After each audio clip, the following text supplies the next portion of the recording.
wabarakatuh. Waalaikumsalam warahmatullahi wabarakatuh. Alhamdulillahirabbil alamin. Wassalatu wassalamu ala sayyidil mursalin sayyidina wa maulana Muhammadin wa ala alihi wa ashabi ajma'in, amma ba'd. Rabbi shrah li sadri wa yassir li amri wahlul 'uqdatam min lisani yafqahu qawli. Nawaitu ta'alluma wa ta'lim wa tadhakkura wa tankir wal naf'a wal intifa' wal ifadata wal istifadah wal hassa 'ala tamassuki bi kitabillah wa sunnati rasulih wa dilalati 'alal khair ibtigha'a wajhillah. Rabbi yassir wa la tu'assir wa tamim lana minka bil khair. Rabbi zidna ilma warzuqni minka fahma bi rahmatika ya arhamar rahimin. Alhamdulillah, hadirin jamaah Masjid Al-Muttaqin yang sama-sama mengharap ridha Allah Subhanahu wa taala. Bersyukur kita kembali kepada Allah Subhanahu wa taala yang telah memberikan kita nikmat sehat, panjang umur, diberikan taufik dan hidayah sehingga kita bisa sama-sama duduk kembali dalam majelis ilmu. Mudah-mudahan duduk kita ini mendatangkan ridhonya Allah Subhanahu wa taala. Amin. Melanjutkan kajian kita yang minggu lalu mengenai pembahasan puasa. Kemarin sudah membahas sampai hukum berpuasa, yaitu ada 4. Pertama wajib, sunnah, makruh, dan haram. Hukum yang ketiga dari ahkamus shaumi, yaitu hukum berpuasa, adalah makruh. Jadi puasa ini ada yang hukumnya itu makruh.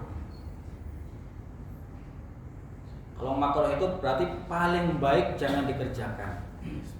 Gampangannya begitu. Kapan itu puasa hukumnya makruh? Yaitu ifradu yaumil jumu'ah awil sabti awil ahadi. Jadi mengkhususkan berpuasa hanya di hari Jumat saja, atau mengkhususkan hanya di hari Sabtu ataupun hari Minggu saja. Ini hukumnya makruh. Ataupun wasomud dhahri liman yakhafu ad-darar. Ataupun ada orang semangat, kemudian dia niat, pokoknya saya ini mau puasa selama-lamanya, 1 tahun full, namanya puasa dahr. Lah ini kalau dikhawatirkan timbul masalah, timbul doror, gara-gara dia puasa akhirnya kerjanya nggak semangat, keluarganya terbengkalai, puasanya ini bagus. Suruh narik, males, semuanya. Nah, maka puasa bagi dia ini hukumnya makruh. Jadi lebih baik kadang-kadang puasa, kadang-kadang juga buka. Jadi puasa dahr itu boleh asalkan tadi tidak menimbulkan satu doror bagi dirinya ataupun keluarganya. Ini hukumnya makruh. Kenapa kok hari Jumat itu dimakruhkan? Sebenarnya saya pengen puasa khusus hari Jumat. Karena dikatakan fal Jum'atu 'idul muslimin wa sabtu 'idul yahudi wal ahadu 'idun nasara. Di hari Jumat itu keterangannya di sini adalah hari rayanya orang muslim. Kalau hari Sabtu itu 'idul yahudi, hari rayanya orang-orang Yahudi. Sedangkan hari Ahad hari rayanya orang-orang Nasara. Tapi kalau kita seandainya mau puasa di Jumat gimana? Boleh, kita puasa dulu sebelumnya hari Kamis, kemudian Jumat, ataupun Jumat kemudian Sabtu. Jadi tidak mengkhususkan puasa di hari Jumat. Maka ini hukumnya makruh. Puasa yang ketiga ada yang hukumnya haram. Puasa hukumnya haram. Dan ini ulama wa yang qasimu ila qismaini. Puasa yang hukumnya haram itu dibagi menjadi 2. Ada yang haramun ma'asihah, tindakan dia itu haram tapi puasanya sah. Yaitu shaumu zaujati biduni idni zaujiha wa shaumul abdi biduni idni sayyidihi. Puasanya, tindakan puasanya itu haram tapi sah. Yaitu siapa? Puasanya seorang istri dengan tanpa izin suaminya. Nah, puasa dia sah, tapi tindakan ini karena nggak ada izin dengan suaminya, maka ulama mengatakan tindakannya ini haram. Gimana biar nggak haram? Jadi izin dulu sama suaminya. Pak, ini kan bulan Sya'ban. Bulan Sya'ban ini termasuk salah satu bulan yang Rasulullah SAW sangat banyak mengerjakan puasa di situ. Saya besok izin ya Pak, mau puasa. Nah, kalau kemudian suaminya mengizinkan, iya, nah itu nggak apa-apa. Tapi tiba-tiba puasa tanpa pemberitahuan, terus bapaknya pulang dari kantor kepengin, terus alasannya puasa mangkel, nah, ini bahaya. Maka untuk seorang istri ketika ingin mengerjakan satu perkara, mungkin dia ini puasa, walaupun satu perkara kebaikan, alangkah baiknya dia izin kepada suaminya. Kemudian ada yang hukumnya puasa itu haramun ma'adami sihah. Hukum puasanya itu haram dan juga nggak sah. Kapan itu? Pertama adalah shaum yaum Idul Fitri wa huwa awwalu yaumin min syahri Syawal, yaitu orang mengerjakan puasa di hari raya Idul Fitri. Ini haram hukumnya. Haram juga, enggak sah juga.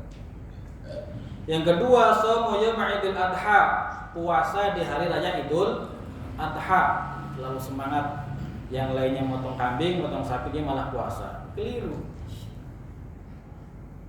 Yang ketiga adalah shaumu ayyamit tasyrik, puasa hari-hari tasyrik, berarti tanggal 11, 12, 13 min syahri Dzulhijjah, pada bulan Dzulhijjah. Jadi setelah hari raya Idul Adha, maka 3 hari setelah itu namanya hari tasyrik. Itu pun kita tidak boleh mengerjakan puasa di situ. Seandainya kita puasa, puasanya juga tidak sah. Kemudian ada juga ulama yang mengatakan shaumun nisfil akhir min Sya'ban. Jadi puasa separuh yang terakhir di bulan Sya'ban. Ada satu hadis mengatakan idza tasawwaf Sya'ban fala tasumu. Ketika Sya'ban sudah sampai pertengahan, kemudian tinggal sepertengah yang terakhir, maka janganlah kalian berpuasa. Ini nanti ada beberapa keadaan yang kita membolehkan puasa di 15 hari terakhir. Pada sini ada masail mata yajuzu shaumi yaum syakki abin nisfil akhir min Sya'ban. Kapan diperbolehkan kita ini berpuasa di hari Syak, tanggal akhir di bulan Sya'ban, ataupun 15 hari terakhir di bulan Sya'ban. Pertama adalah idza kana as-shaumu wajiban ka qada'in aw kafaratin aw nadrin. Jadi tadi kaidah umumnya ketika 15 Sya'ban terakhir nanti itu kita nggak boleh puasa. Kapan kita boleh mengerjakan puasa di hari itu? Pertama, apabila puasa yang kita kerjakan adalah merupakan puasa wajib, seperti puasa qadha. Kita Ramadan yang kemarin punya qadhaan semuanya 2 hari. Kita lupa sampai tanggal 15 Sya'ban kita belum mengerjakan qadhaan tadi. Maka kita boleh mengerjakan puasa qadha di tanggal 16 sampai 30 Sya'ban. Karena ini puasa hukumnya wajib. Kemudian yang kedua, idza kanat lahu sunnatun mu'tadatun atau wirdun ka shaumul itsnaini wal khamis. Boleh juga kita mengerjakan puasa di 15 hari terakhir bulan Sya'ban apabila puasa itu merupakan puasa sunnah yang sudah terbiasa kita kerjakan. Contohnya di sini, sudah biasa kita sudah biasa puasa Senin Kamis. Nah, kebetulan pas hari Senin besok itu bertepatan dengan tanggal 17 Sya'ban, maka kita juga boleh mengerjakan di situ. Yang nggak boleh itu orang nggak tahu puasa, ujuk-ujuk tanggal 16 Sya'ban dia puasa.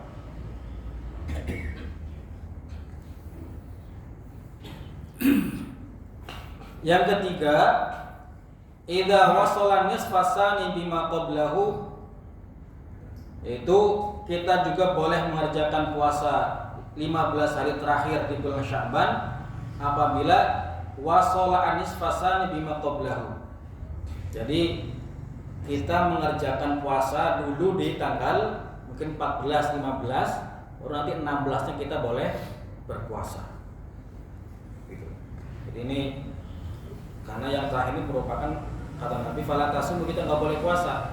Boleh puasnya tadi kalau memang itu yang dikerjakan adalah merupakan puasa wajib. Yang kedua adalah puasa yang memang sudah terbiasa kita kerjakan. Yang ketiga, apabila kita sambung 1-2 hari sebelum tanggal 16 Sya'ban, maka boleh kita mengerjakan puasa di 15 hari terakhir bulan Sya'ban. Ini hukum-hukum puasa, pertama kemudian wajib, kemudian sunnah, makruh dan juga haram. Sekarang masuk ke syurutu sihhatis shaumi. Ini syarat-syarat sahnya orang berpuasa. Syarat sahnya puasa. Ai idza tawaffarat hadhihi syurut sahha as-shaumu wa hiya arba'atun. Kalau syarat-syarat ini ada, maka sah puasanya seseorang. Wa hiya arba'atun, yaitu ada 4. Yang pertama al-Islam. Jadi syarat sahnya puasa yang pertama ini adalah kita harus yakin beriman kepada Allah Subhanahu wa taala, beriman kepada yang mulia Nabi Muhammad sallallahu alaihi wasallam, ataupun Islam. Fayushtaratu ayyakuna musliman jami'an nahar. Falau irtadda lahdatan wahidatan batala shaumuhu. Dan syarat Islam ini harus ada jami'an nahar, di sepanjang hari ketika kita mengerjakan puasa. Falau irtadda lahdatan, na'udzubillah, seandainya tiba-tiba kepikiran pengen murtad sebentar gitu. Tiba-tiba ada undangan apa, hadiahnya besar, tapi syaratnya kamu murtad sebentar, 1 jam aja. Habis itu masuk Islam lagi, maka langsung batola shaumuhu, puasanya batal. Jadi syarat Islamnya harus jami'an nahar. Ini baru puasanya sah. Yang ketiga al-aqlu, yaitu berakal. Fa yushtaratu ay yakuna aqilan mumayyizan jami'an nahar. Falau junna walau lahdatan wahidatan batola shaumuhu.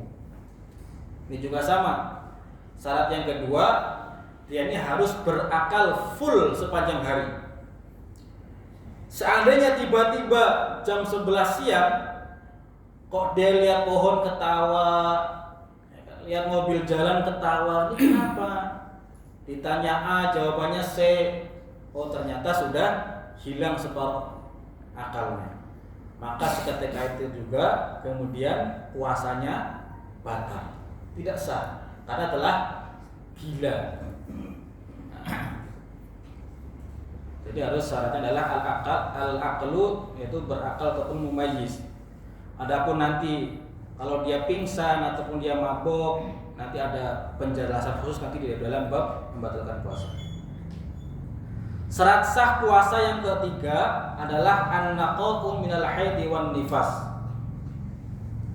Ini khusus untuk perempuan. Jadi sah dia mengerjakan puasa, syarat yang ketiga adalah suci dari haid dan nifas. Ya. Jadi kalau perempuan itu Seandainya dia pagi dia puasa, tiba-tiba jam 4 sore kedatangan tamu haid, darah yang keluar ketika dalam keadaan sehat, biasanya sebulan sekali, maka puasanya seorang perempuan itu langsung batal.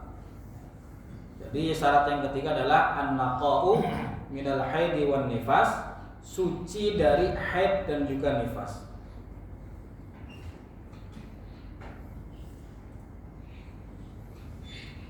Fayushtaratu ayyakunal mar'ah tahiratan jami'an nahar. Maka disyaratkan seorang perempuan ketika dia ini berpuasa harus suci jami'an nahari, sepanjang hari, full, dari mulai fajar shadiq sampai tenggelamnya matahari. Falau hadat fi akhir lahdatin minan nahari baqala shaumuhu. Seandainya dia tiba-tiba haid, walaupun itu di akhir waktunya, mungkin puasanya kurang 10 menit lagi, kemudian dia ini haid, maka langsung baqala shaumuha, puasanya jadi batal. Wa kadzalika law tahurat athna'ahu walakin yusannu laha al-imsak. Ini dikatakan begitu juga kalau dia ini suci. Jadi kalau perempuan ini haid, berarti kan dia nggak boleh puasa. Kemudian di tengah-tengah hari tiba-tiba haidnya berhenti, suci, maka disunahkan bagi dia langsung juga meninggalkan makan dan minum sampai nanti berbuka puasa.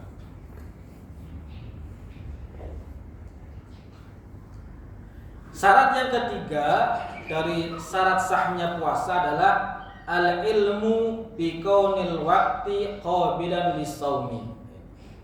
Dia mengetahui bahwa hari itu kita mengerjakan puasa merupakan satu puasa yang diperbolehkan ataupun yang tidak diharamkan oleh agama. Ay ya'lama anal yawmal ladzi yuridu ay yasumahu yasihu fihi as-shaum. Yaitu kita mengetahui bahwa hari yang kita hendak puasa di dalamnya adalah sah ketika kita mengerjakan puasa, bukan merupakan hari-hari yang dilarang ataupun yang diharamkan mengerjakan puasa. Ini syarat sahnya ya. Perhatikan, pertama ini harus Islam, jami'an nahar, full sepanjang hari. Yang kedua, al-aqlu, harus berakal full sepanjang hari. Tiba-tiba gila walaupun sebentar, batal puasa. Yang ketiga, suci dari haid ataupun nifas bagi perempuan juga full sepanjang hari. Dan yang keempat, syarat sahnya adalah kita mengetahui bahwa waktu itu waktu yang diperbolehkan kita mengerjakan puasa. Seandainya Islamnya sudah, berakalnya sudah, suci dari haid dan nifas sudah, tapi ternyata kita puasanya di tanggal 12 bulan Dzulhijjah, maka puasa kita tetap tidak sah.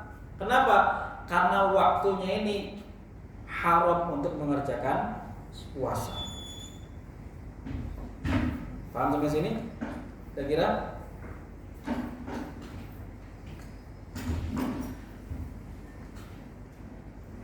Syurutu wujubi shaumi.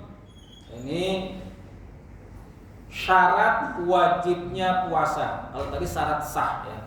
Tadi syarat sah, kalau sekarang syarat wajib.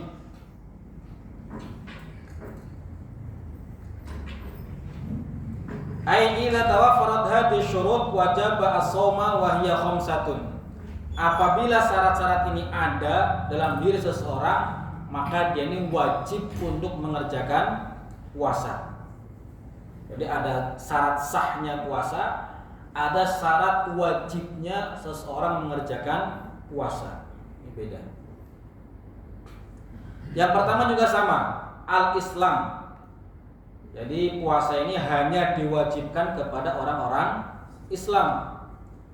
Fala yukhatabu bihil kafiru fid dunya, sedangkan orang-orang kafir tidak mendapatkan khitab ketika di dunia. Jadi nggak boleh kita maksa orang kafir untuk berpuasa, nggak boleh. Tapi walaupun di dunia dia tidak mendapatkan khitab kewajiban untuk berpuasa, tapi nanti ada konsekuensi itu nanti di akhirat. Wa amal murtadu fayajibu alaihi al-qada idza raja'a ila al-islam taghlidhan alaihi. Tapi kalau orang murtad ini dia ini ketika nanti di dunia kembali kepada Islam, maka dia wajib mengqadai semua puasa yang dulu dia tinggalkan sebab murtadnya. Beda ya. Jadi kalau orang-orang yang kafir, semuanya orang kafir dari awal, ketika dia masuk Islam, maka sholat dia, puasa dia tidak wajib dia qadha. Jadi dia dihitung dari mulai dia nih masuk Islam. Tapi kalau orang murtad, na'udzubillah, maka ketika dia dikembali kepada Islam, maka dia wajib mengqadai puasa-puasa yang dia tinggalkan. Sebenarnya puasanya dia nih murtad selama 5 tahun, kemudian dapat hidayah kembali kepada Islam, maka dia harus mengqadai 5 tahun yang puasa yang dia tinggalkan karena dia nih pindah ke agama yang lain. Ini tahdidun alaih.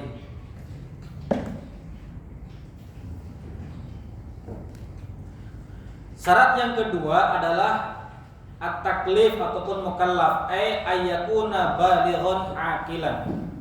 Syarat wajib yang kedua, orangnya itu sudah baligh ataupun berakal.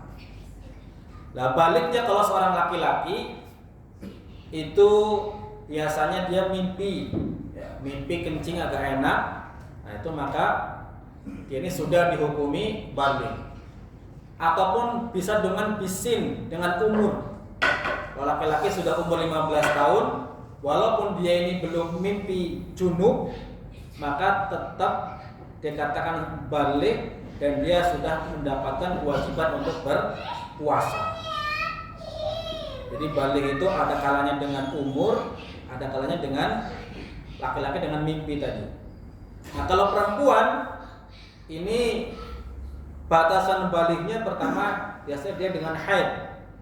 Biasanya umur 9 tahun, ini hasil istiqra'nya para ulama, penelitiannya para ulama, umur 9 tahun mereka sudah haid.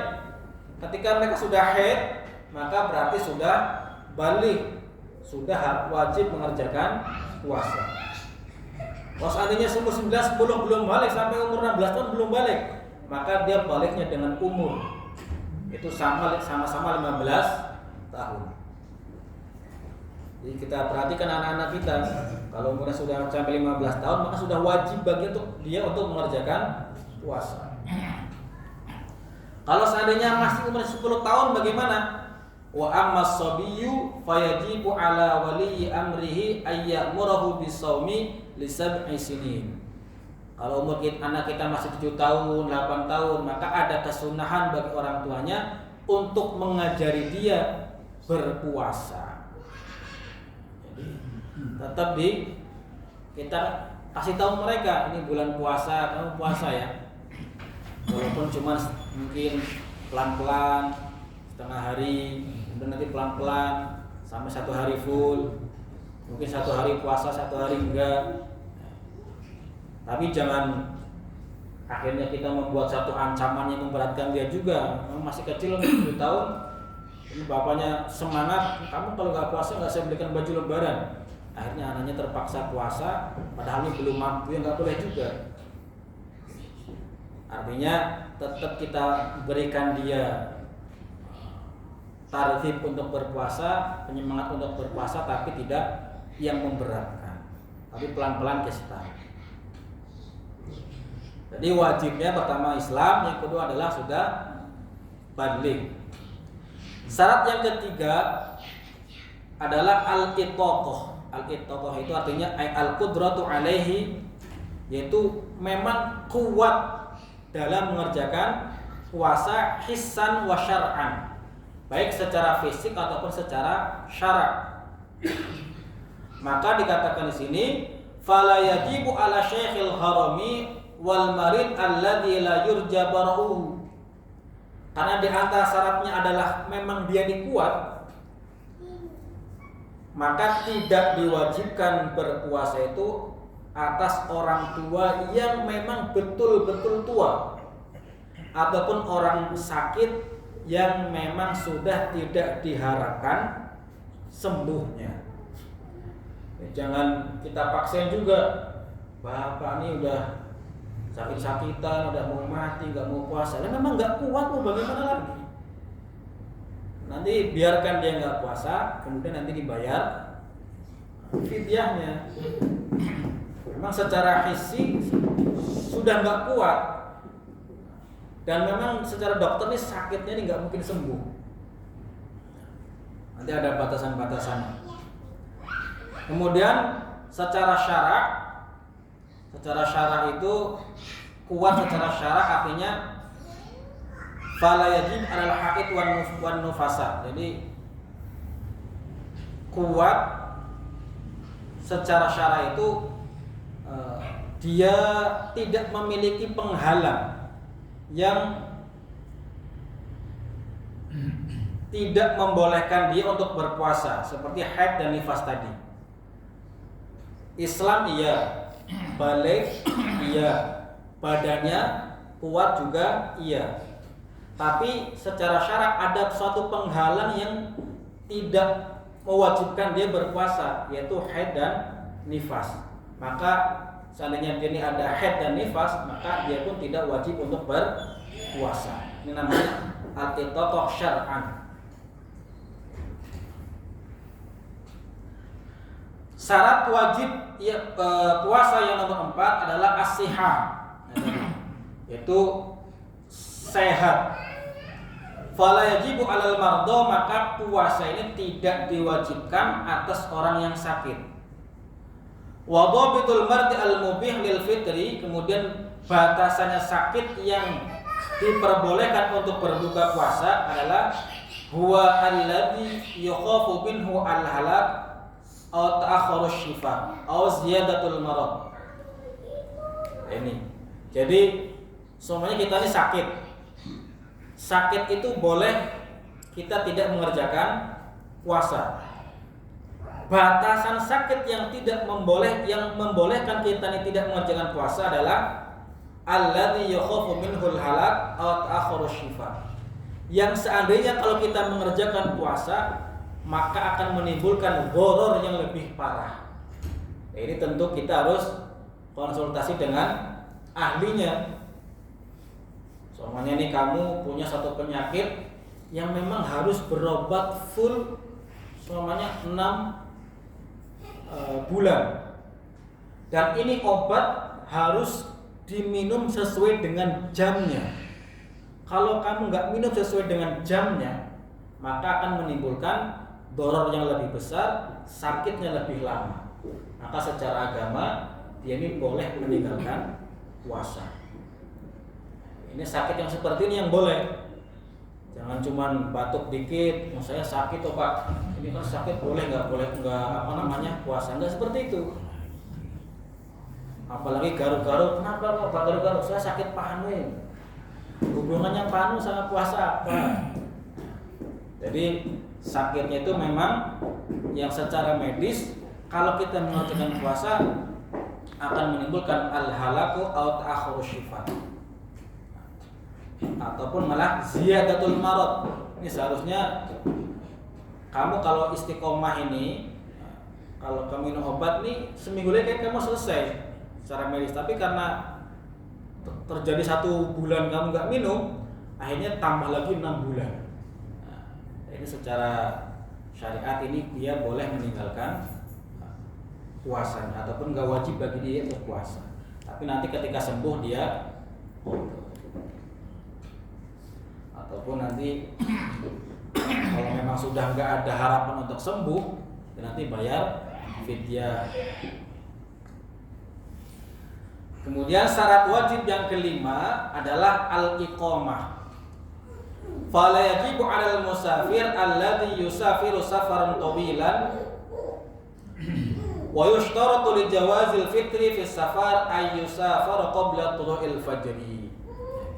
Syarat yang kelima, orangnya itu adalah mukim, ya, mukim.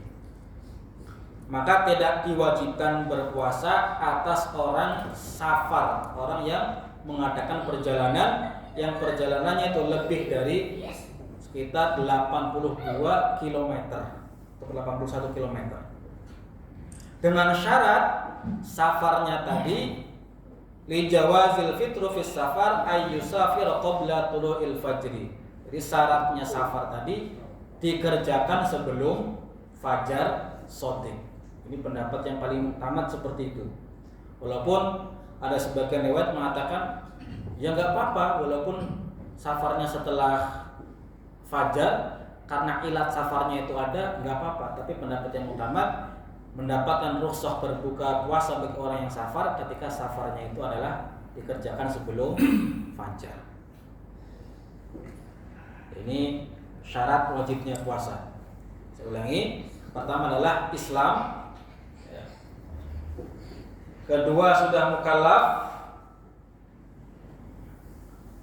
Kalau laki-laki, kalau umurnya sudah di atas 15 tahun, kalau bisin dengan umur, perempuan juga sama, ataupun sudah haid ataupun mimpi junub. Kemudian mampu baik secara hissi ataupun secara syara. Yang ketiga adalah sehat. Yang kelima adalah al-iqamah, orang mukim. Jadi kira-kira kalau ini semua sudah ada dalam diri kita sekarang ini, maka nanti Ramadan kita semua wajib mengerjakan puasa. Gak ada alasan. Adapun sehat tadi sakit dengan syarat tadi sakitnya itu yang dikhawatirkan menimbulkan dharar yang lebih besar ataupun tambahnya penyakit ataupun lebih lama sembuhnya. Kira-kira ada pertanyaan sampai sini mengenai syarat sah dan syarat wajib?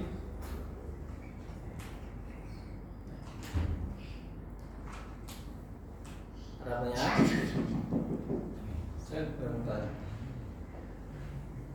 Ada pertanyaan yang saya lihat. Ada kasus dulu ya, keponakan saya itu kurang gizi, tapi padahal udah boleh dibilang udah balik lah ya. Tapi dia dibilang kurang gizi, harus makan gitu. Tapi dia sendiri tuh nggak mau makan memang. Kalau disuruh puasa dia senang. Karena badannya tuh nggak mau makan gitu. Nah, itu kasusnya bisa dibilang sakit yang harus dipaksa nggak boleh puasa gitu. Orangnya kurus gitu. Kalau hari-hari juga nggak makan juga, sering. Iya, susah makan. Itu malah suruh puasa malah bagus. Iya, makanya dia senang kalau disuruh puasa. Iya. Disuruh puasa dia senang. Tapi dokter bilang nggak boleh, kamu harus dipaksa makan gitu. Iya. Ya seperti tadi. Jadi kita kembali untuk masalah sakit ini kan ada ahlinya. Jadi pas ada dikrik untuk masalah medis kita harus tanya dulu ke dokter tadi. Kalau memang seandainya secara medis ini tadi, kalau kita mengerjakan puasa malah timbul dorornya lebih besar, sakitnya lebih lama, ya kan? Kemudian sembuhnya lebih lama, maka boleh. Hanya kalau semuanya kurang gizi, kalau seandainya memang hari-hari saja dia sudah jarang makan, ya alangkah baiknya kalau puasa nggak apa-apa sih suruh puasa. Kalau hari-hari sudah, iya makanya dia sedang puasa. puasa. Tapi tentu ya harus dengan pengawasan. Jadi nggak boleh dilepas begitu kan. Tapi kalau memang secara dokter ini nggak bisa, ini harus ada jamnya. Nanti kalau enggak, semuanya dalam proses penyembuhannya, yaitu kita ikutin dari dokternya tadi. Ada satu lagi, Ustaz. Saya pernah dengar ceramah salah satunya, boleh saya bilang nggak? Oh iya, Sakur. Ya. dia bilang itu berbuka itu justru kita kan biasanya berbuka begitu azan buka, dia bilang justru setelah sholat maghrib gitu berapa jam, 2 jam setelah ini lebih bagus katanya. Mana ya? Kalau membatalkan puasanya itu yang paling baik adalah mempercepat. Jadi ketika masuk langsung kita batalkan puasanya. Itu paling baik, paling bagus seperti itu malahan. Nggak boleh diakhir-akhirkan. Kecuali mungkin pembahasan itu mungkin makan besarnya mungkin boleh. Tapi namanya buka puasa, takjilul fitri termasuk kesunahan. Jadi ketika masuk ya udah kita makan, kemudian kita baca doa makan. Baca doa buka puasa. Karena doa buka puasa itu dikatakan ya setelah buka, Allahumma laka sumtu wa bika amantu wa ala rizqika aftartu, atas rezekimu aku buka. Jadi paling bagus dipercepat.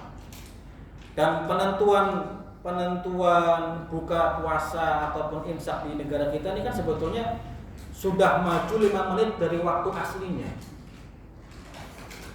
Jadi semuanya waktu aslinya masuk maghrib itu jam 6. Itu biasanya sama bagian penentu waktu itu di lajnahnya itu sudah dilebihkan 5 menit. Supaya betul-betul ketika kita nih azan maghrib begitu itu betul-betul sudah di waktunya. Nah, kalau imsak itu biasanya dimundurkan 5 menit. Jadi soalnya fajar shadiq ini muncul jam 4. Jam 4 aslinya. Maka nanti penentuannya adalah jam 4 kurang 5 menit itu imsak. Jadi waktu untuk hati-hati. Makanya biasanya antara imsak dengan azan subuh itu waktunya 10 menit. Gitu. Jadi asli waktunya jam 4, kalau imsak itu dimundurkan 5 menit, kalau azan itu dimajukan 5 menit. Supaya imsak itu kita betul-betul berhenti makan sebelum waktunya. Dan ketika azan kita betul-betul azan sudah masuk waktu sholat. Itu penentuan jadwal sholat ataupun puasa itu seperti itu. Jadi yang paling bagus ketika azan ya sudah langsung makan. Nanya kan? Iya. Oh iya. Ya gimana? Kak, waktu imsak yang bilang imsak ya batas waktu mulai berpuasa itu kita sedang makan tiba-tiba azan itu kan kita harusnya berhenti gitu. Iya. Artinya kita di azan ke asyhadu alla ilaha illallah itu kita masih makan ternyata. Itu gimana tuh? Nah itu tadi, ya itu sudah masuk di hari itu. Berarti udah nggak bisa dilanjutkan. Iya. Makanya sebetulnya kita harus paham dulu. Puasa itu kan dimulai di fajar shadiq, ya, mulai terbitnya fajar shadiq. Jadi puasa itu dimulai terbitnya fajar shadiq, dan fajar shadiq itu adalah mulainya waktu sholat subuh. Sebetulnya di negara kita ini sudah ada bagiannya memang yang sudah membuat satu perkara aturan itu ya hati-hati banget begitulah. Maka diadakan istilahnya imsak. Imsak itu artinya kan menahan. Makanya tadi caranya para ulama dalam penentuan waktu imsak ataupun waktu sholat itu seperti tadi. Jadi seandainya tulu aslinya itu jam 4, maka imsak akan dibuat oleh mereka jam 4 kurang 5 menit. Supaya kita nih ya betul-betul hati-hati. Jangan sampai terjadi kayak tadi. Azan masih punya. Nah, artinya kan sudah ya bukan udah imsak. Artinya sudah masuk ke waktu ke hari yang lain. ke waktu puasa tadi. Nah, gitu. Paham nggak? Siap. Jadi paling hati-hati baru imsak belum adzan ini jangan sampai adzan. Karena adzan, perhatikan, adzan yang ditentukan oleh negara kita ini adalah 5 menit setelah masuk waktu aslinya. Gitu. Lah kenapa kok nggak dipaskan aja? Ya dikhawatirkan namanya itu kan maju mundur ya. Kadang-kadang begitu adzan dia orang perempuan di rumah sholat, ternyata sholatnya belum masuk waktunya, maka sholatnya nggak sah. Makanya itu biasanya dimajukan 5 menit dari waktunya. Kalau imsak 5 menit sebelum waktunya. Ya paling enak apa? Ya kita ikut aturannya ada. Ketika imsak ya sudah, rokoknya matiin, kopinya taruh, kemudian siap-siap ke masjid. Begitu. Nah iya, saklegan masih bisa kan ada 5 menit. Tapi kalau sudah asyhadu alla masih belum takbir ini, ya itu sudah belum tomat, ini sudah beda lagi ini pembahasannya. Jadi hati-hatinya seperti itu. Satu yang belum saja. Iya. Ustaz, misalkan pergi ke Surabaya Ustaz, Iya. secara jarak waktu masuk, tapi kok meninggalkan puasa di mana? Kan naik pesawat Ustaz, nyaman. Di sana juga misalkan rapat, juga ruangan ber-AC, jadi sayang. Iya. Tapi begitu sholat, ya nggak puasa Ustaz. Itu nggak apa-apa ya? Enggak apa-apa. Jadi kayak sholat standarnya ganda Ustaz. Sholat saya menggunakan dispensasi, tapi puasa saya nggak mau Ustaz. Repot. Iya, enggak apa-apa. Karena mungkin kalau puasa ini kan tahun sekali. Iya. Makanya di sini ada keterangan di sini.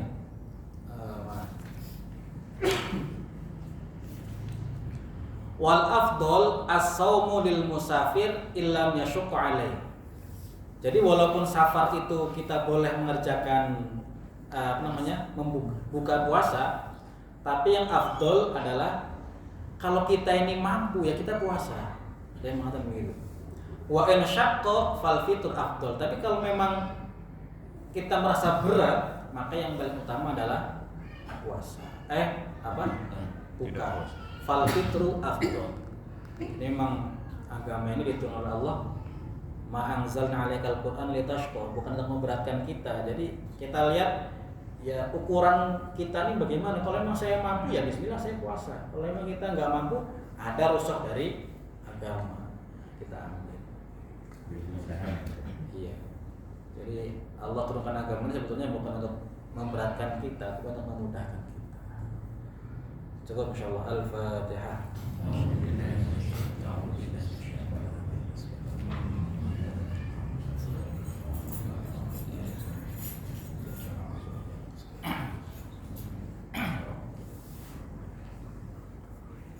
Subhanallah, alhamdulillah, subhanallah.